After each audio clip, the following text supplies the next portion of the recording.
Hello everybody. I'm sharing my presentation for the 2018 TLC.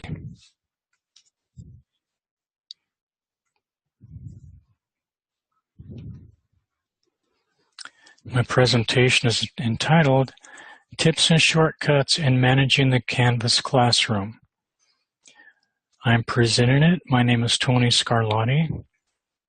Tony.Sgarlatti@faculty.ashford.edu. Here's my agenda. First, I'll discuss who I am.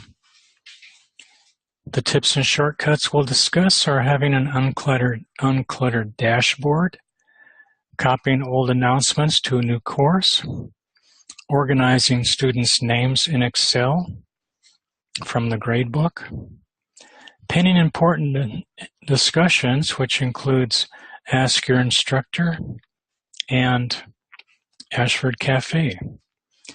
I'll discuss a little bit about the gradebook, organizing it by date, notifying students that have not posted by Thursday, quick transition from gradebook to home, discussions and everything else on the home page, and then entering final grades. I'll be discussing a little bit about WAYPOINT 2, assigning zeros for not turning in an assignment, using the comments database that's built into WAYPOINT, and modifying feedback or scores in WAYPOINT. We'll start off with who am I? I started teaching at Ashford in January of 2009. I've taught 93 classes and counting. I believe in continuous improvement and endeavor to improve my teaching to find ways to reduce time and increase my teaching effectiveness. In 2016, I presented at the Teaching and Learning Conference at that time, Managing Your Online Classroom Using Microsoft Excel. I presented the 2017 TLC, Improving Your Turn-It-In Wait Time with WAYPOINT Grading. And both of those are available as recordings for you to watch if you're interested. I'm also a member of Ashford Senate. I represent all of the associate faculty, and this is my third term of being elected. Each term is 2 years, so I've been serving the Senate for about 6 years. I'm also a frequent contributor to CITL discussions. Although CITL 3.0 doesn't have many discussions, it's still useful, I think, to post them there. Maybe some of you can do that.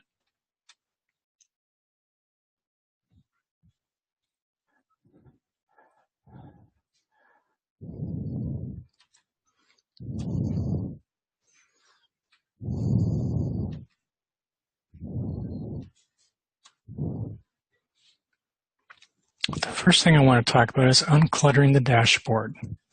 This seems to be a question that a lot of people bring up. How do I get rid of my old courses? Not get rid of them, but just so I don't see them. Well, that's an easy thing to do. All you need to do is, first of all, click on Courses. Courses is just below the dashboard. And from there, you'll see all the courses that are listed in your dashboard. There's the sandbox at the very bottom. But if you click on Courses, you'll have a list of your courses that are currently on your dashboard. And if you go all the way to the bottom, click on All Courses, it'll give you a list of all your courses.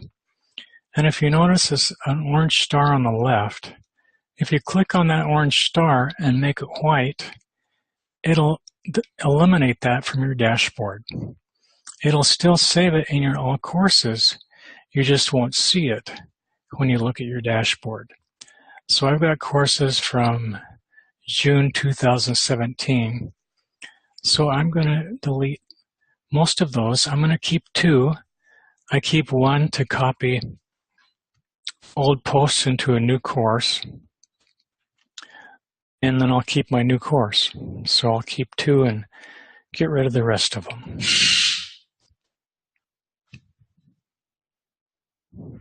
And then once you've made all the ones you don't want to see white, click on Dashboard again.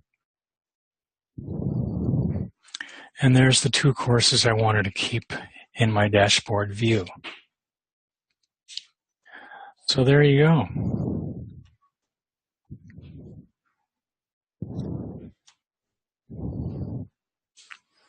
Next, copying old announcements to a new course.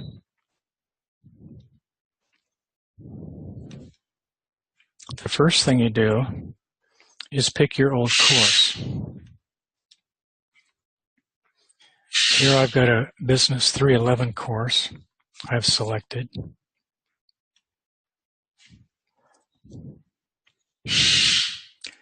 And I'm going to pick an announcement that I want to copy to my new course. I'm picking Murphy's Laws.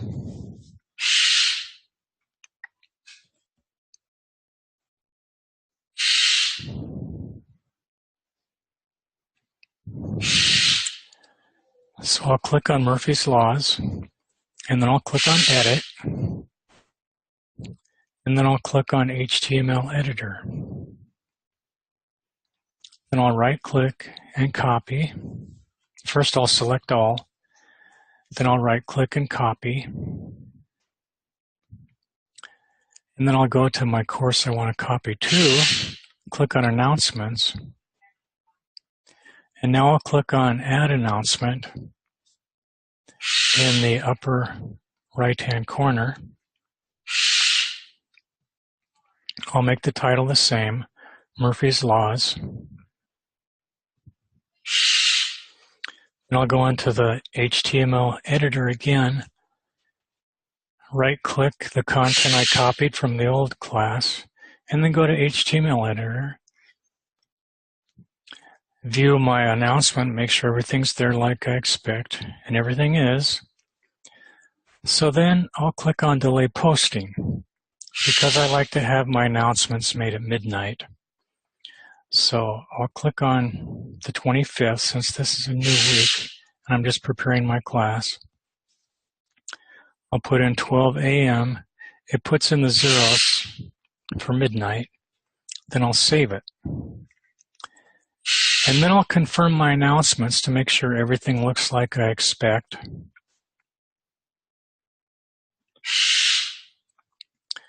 After clicking on Announcements, it looks like the 25th was a day later than I really wanted, because I want to have each of these days consecutive. So I don't have anything for August 24th.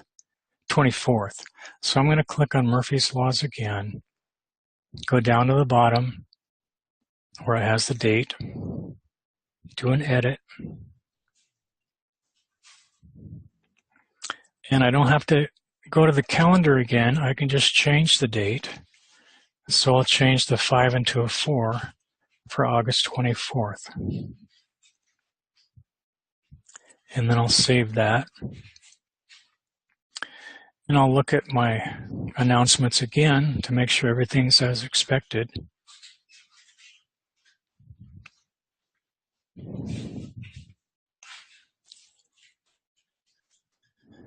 And now I have August 24th, 23rd, 22nd, 21, and so on. So everything's like I expect. And there you go.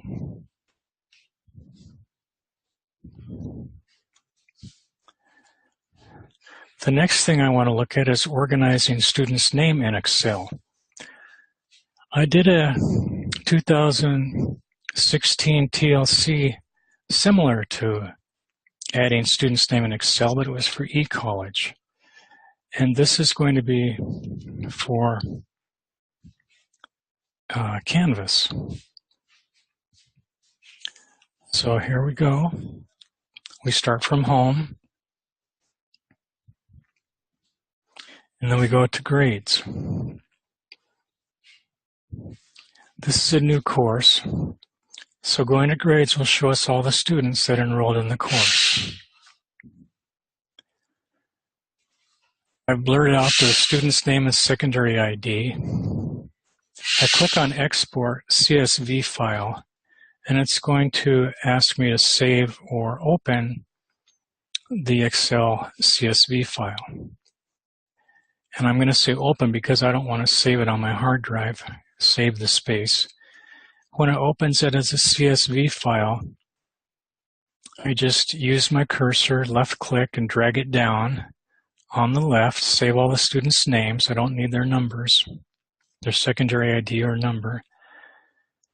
Then I right click on it. I don't have row 19 saved because that's test student. I just have 2 through 18. So then I go to my spreadsheet, which is here.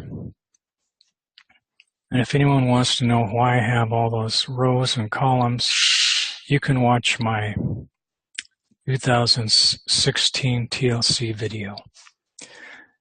Then you just copy and paste under class roster. That's all the names in the class.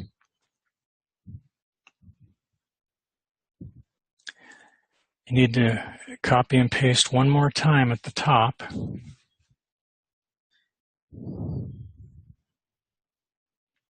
It's saved in the class roster because we want to know everyone that signed up before the class started so we can keep track of those that may have dropped afterwards.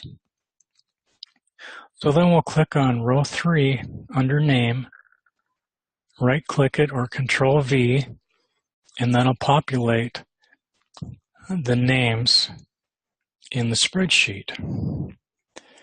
Now a couple things we want to do. The first is if we have a student with a nickname that we learned from the introduction, we'll add that. For instance, Kenneth might want to be called Ken. So in parentheses, I'll put the student's nickname, Ken. Then I'll close the parentheses. So when I'm addressing the student either in the introductions or a discussion, I'll say, hello, Ken. And also, if I've received an authorized accommodation from a student, I want to note that next to their name also, because I may need to give them extra time for assignments or discussions. In that case, I use a left and a right bracket, and I write ACCOMD, close bracket. So I've got my accommodation identified, I've got my nickname identified. I click in between the A and the B twice, and that'll expand column 1 to fit everything in. Now what I need to do is get rid of all those extra rows I don't need. So I'll be doing that by highlighting the numbers on the left, from 19 all the way down to the end of the rows of the spreadsheet. Then I'll right click and say delete, and that'll get rid of everything there. And then I just have a neat spreadsheet. Now, if a student drops, I just highlight the student's name in the numbers on the left.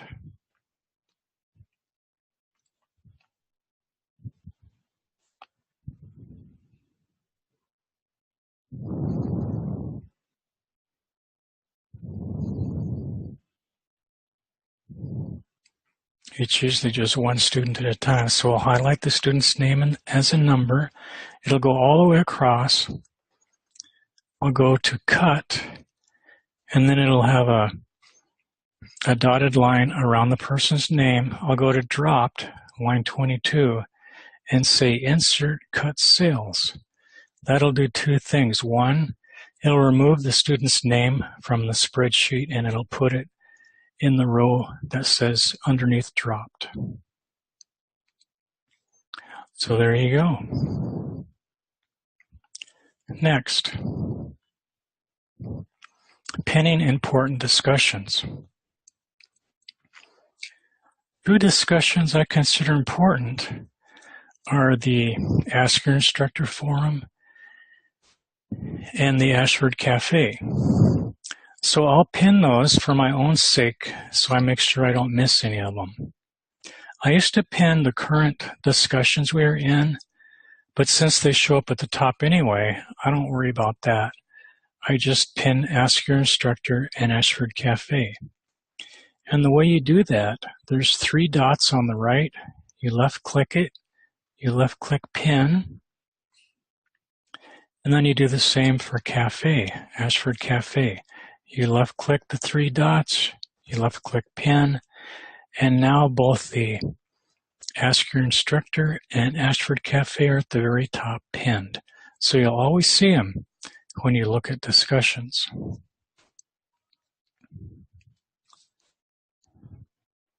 Next, we're going to look at the gradebook. First, we're going to organize by date. As it is now, we've got week 1, poster introduction, week 1, discussion 1, week 1, discussion 2, week 2, discussion 1, week 2, discussion 2, week 3, discussion 1, and so on. But in actual fact, we want to see them organized by discussions, quizzes, and assignments. But right now, all the discussions are first, then the quizzes are next, then the assignments are next, then the end of course survey, and the final paper is after that. So in order to fix that, we're going to sort by date. And the way to do that is to click on that gear in the corner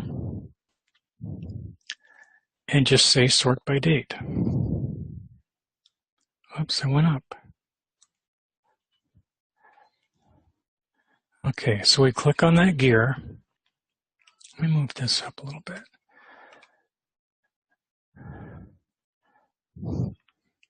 So the way we don't want it to read is like this, where we've got discussion 1, discussion 2,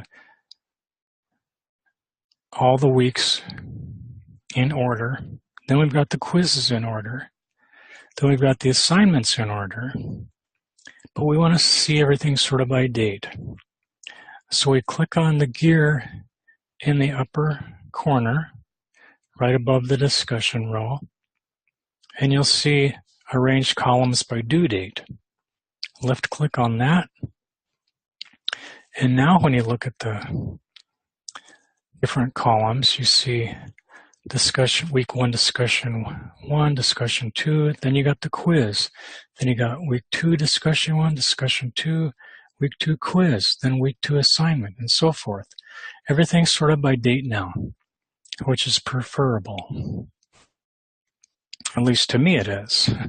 Maybe to you also.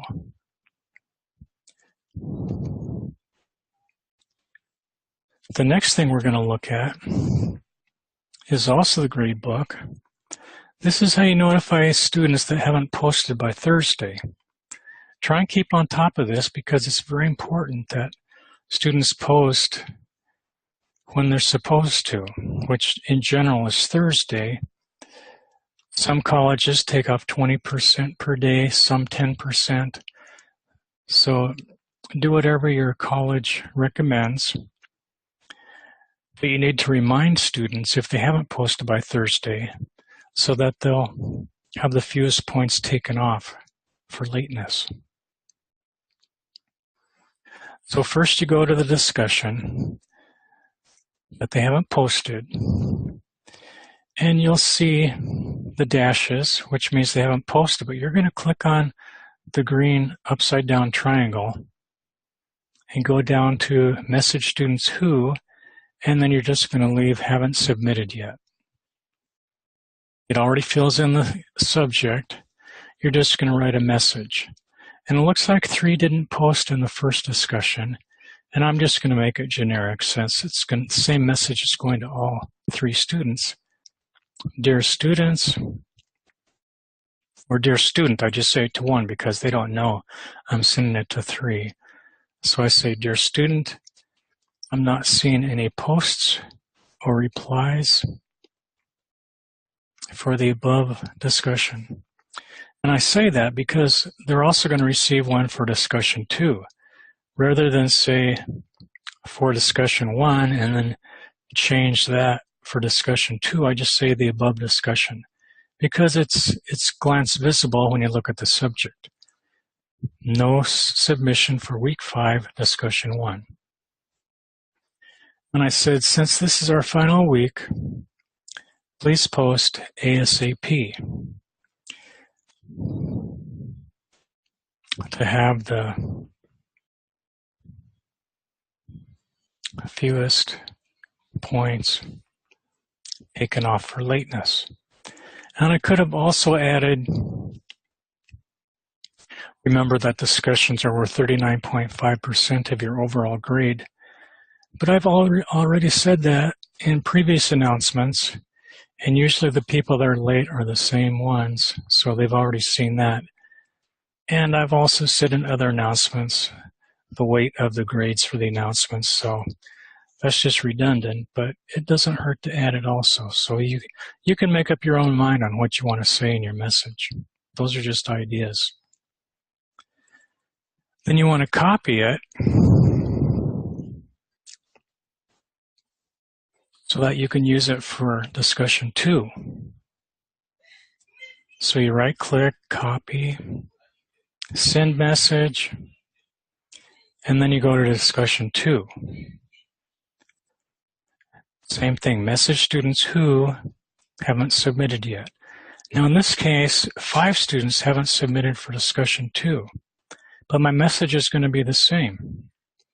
Some people will receive it once and others will receive it twice, but it'll still have a different subject that they haven't responded to either discussion 1 or 2 or both. So there you go. You post that, and that's it.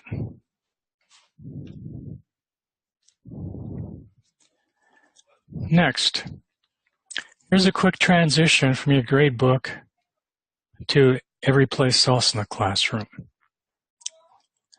There's 3 vertical bars in the left corner. When you click on those, it basically brings up the home menu. There's home, announcements, grades, discussions. You can go directly to those from the gradebook. You don't have to click on the gradebook again to get out of it or refresh it or whatever. Just click on those 3 vertical bars. Very simple. Next, we're going to enter final grades. And I like this method because when you use this method, you're also seeing the scores or the range of scores that make the letter grade. And you can decide if you want to fudge it a little bit. If a student's made all their posts or whatever, you might bump them up a little bit. If they haven't made all their posts, if they've been lackadaisical or they've been late a lot, you might want to bring them down a bit. But I don't usually bring them down. I just either give them the score they earned or a little bit higher if I think they earned it, or they're close to agreed boundary. So you go to the total and it says move to front. Left click, total, move to front. That'll put it next to the students' names. Now what you want to do is go back before the percentages where it shows the final grade they earned in the class, or where you have to enter it, where you have to enter the final grades, which is right there, final grade. Then when you click on the little green arrow in the corner, or green triangle in the corner, it's going to show, first what I do, I copy what I'm going to say to the student, so I can just give the same message to all the students. And then go up to the corner, and there's the final grades all laid out. This particular student earned 84.75, and anything between 83 and 87 is a B, but I put in the grade of 84. I could have said 84.75 or even 85. And then once you put in the letter grade, you have to click it again to put in your comment. And I just do a Control V on the comment. Always remember this as you continue your academic career, never give up. I do that to all the students. That's an example of one. Okay, next. Assigning zeros for not turning in an assignment. We already saw how to notify a student if they were late posted on Thursday, but maybe it's Saturday and they haven't turned in an assignment yet. So you have to notify the student that they're missing an assignment. And it's up to you whether you want to accept it late or not. It's up to you. I usually do, just because I know how some students are overworked and with classes and family. I got a message from one student who was late because he got off work at 3 a.m. But I just sent him an inbox message back that says, you know, try to work earlier in the week because your discussions aren't due until Thursday. That gives you from Tuesday through Thursday to post. But nevertheless, here's how you assign zeros for not turning in an assignment. First, you open up the Waypoint assignments. In this case, it's going to be for week 4.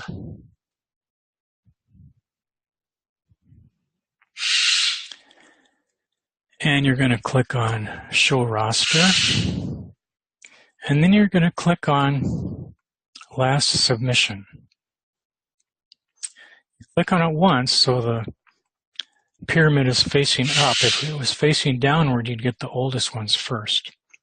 But the ones that haven't submitted are at the top. There's 5. One of them's crossed out, which means they dropped out. So what you're going to do is notify those 4 people that haven't sent an assignment. So next, what you're going to do is go to Grades.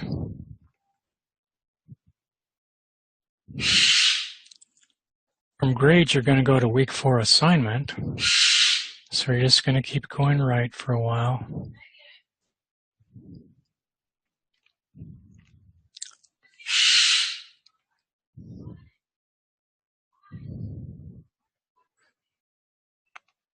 And there it is. So the people that did not post an assignment will have to get a 0. All of these are dashes right now because none of the week 4 assignments have been graded. But as soon as they're graded, a score will show there. Unless they haven't posted anything, they'll get a 0 now. Part of that is a nudge so that maybe they will post something, but maybe just a little late. But nevertheless, every point counts. So if they post something, they'll at least get credit for it. So once I've identified the row that the student has, I'll click on that little triangle in the corner again. And now I'll say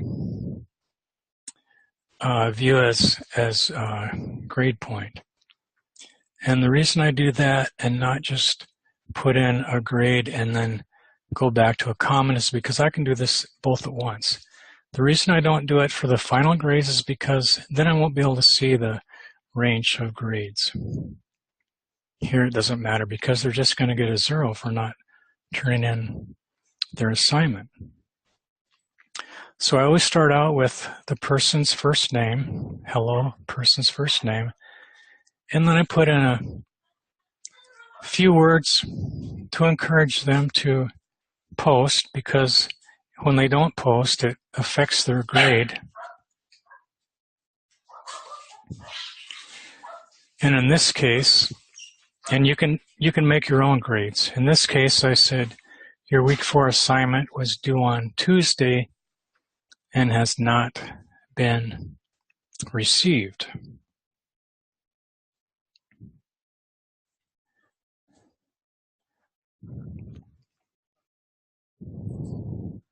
your score,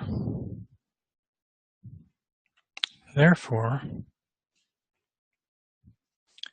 is 0. And then please let me know if you have any questions. Sometimes they'll get back to me and have a story, someone died, or, you know, I didn't have enough time, can you give me another day, or, you know, I've heard a lot of excuses. And usually I'll give them the benefit of the doubt, because I know how tough it is, you know, to go to college and raise a family. They're trying to better their lives or their career, and I want to help them through that. I don't want to have them held back because of missing an assignment. But nevertheless, I say, please let me know if you have any questions or follow-up via the inbox, as replies to grades are not monitored. And the reason I say that is because I've had students reply to a grade that I gave them, and the only way to see the replies is if I look at every individual student, which I don't do. One student I noticed that because they notified me that they did send a message, a reply to the grades, and I didn't see it. So then they sent me an inbox message, and then I discovered then that I do have to either look at the grades or notify them to send a grade through the inbox. And that's been working out pretty good. So then once you've notified the first student, you copy that, or you submit it and then you copy, it doesn't matter. And then you look for the next student. The next student was Ty. He also earned a 0 for this assignment. And then I just copy and paste. I pasted what I wrote to Robin, and I'm just going to change her first name to Ty, and then I'll submit that.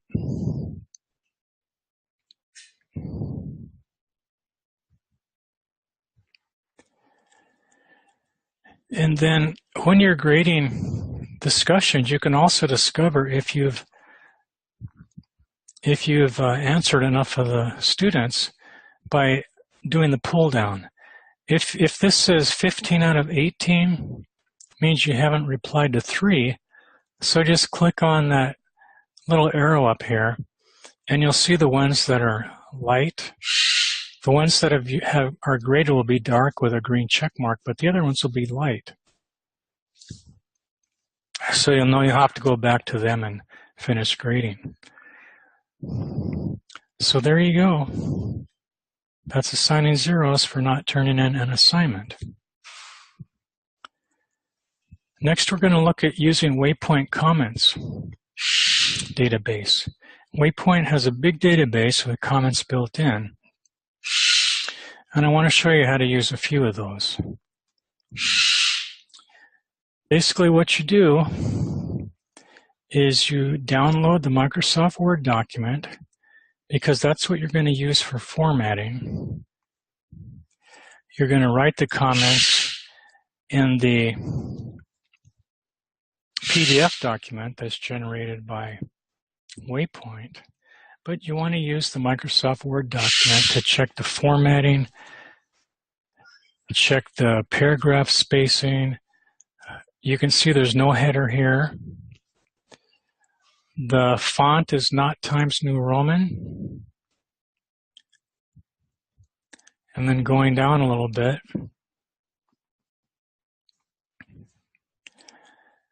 they have their repeated title in bold instead of normal font, and they have their first level header left justified instead of centered, and they don't have an indent for their paragraphs. And I can't check their paragraph spacing until I enable editing, so I'm going to do that now. I enable editing. And then I go down, and it looks like there's too much space between introduction and the first paragraph, so I right-click on it. I go to paragraph,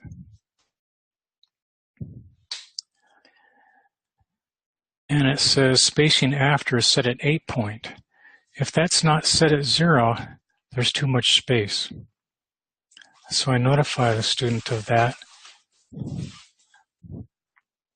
But first I want to notify them about the header.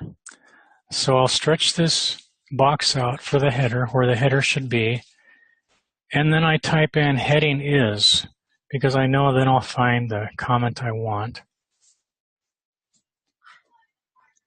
And then they didn't have the correct Times New Roman font, so then I just type in Times, and then I click on that paragraph about the Times New Roman font.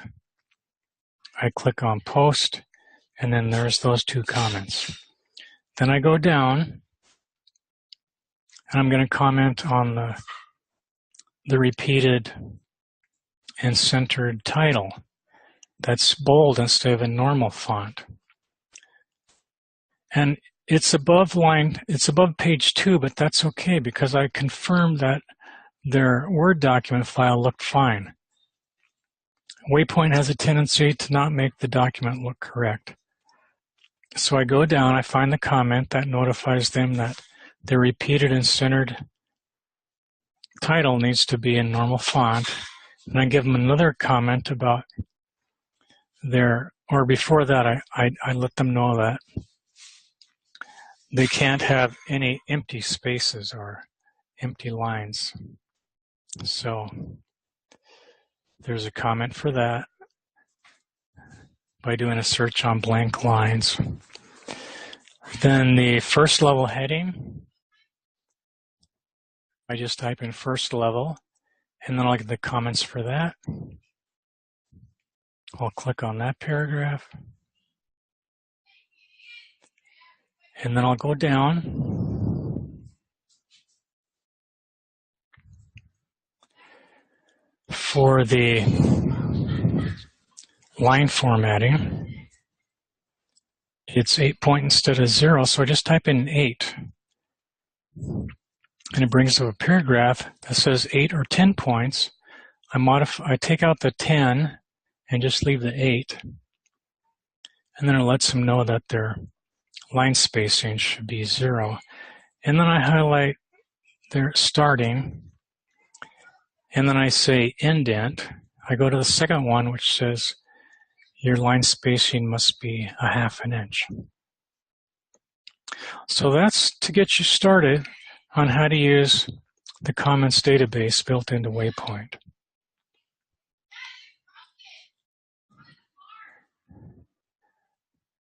Next, we're going to see how to modify a score or feedback in WAYPOINT. I've graded this student's paper except for the written communication. They fell below expectations because of not providing 7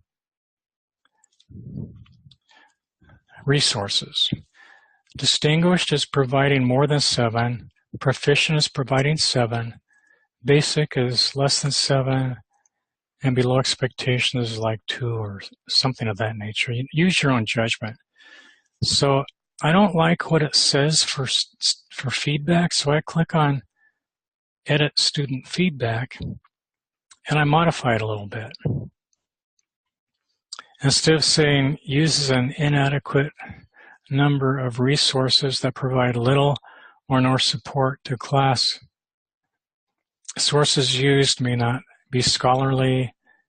Most sources on the reference page are not used within the body of the assignment. Those might not all be true. Citations are not formatted correctly. Some may be true, some may not be true. But what is true for sure is uses an inadequate number of sources. And the citations may not be formatted correctly. Those two are true. And if I thought they earned more than 64% on that, I could click on Change and then modify the score. You need a 0 before the decimal point if you're modifying the score. So there you go. That's one example of modifying the score and feedback.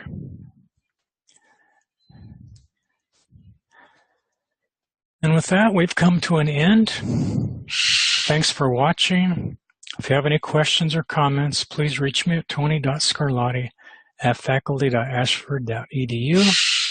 That's for comments about this 2018 Teaching and Learning Conference, or if you have any questions or comments that you need to address an associate faculty, I can assist. Thanks again. Bye for now.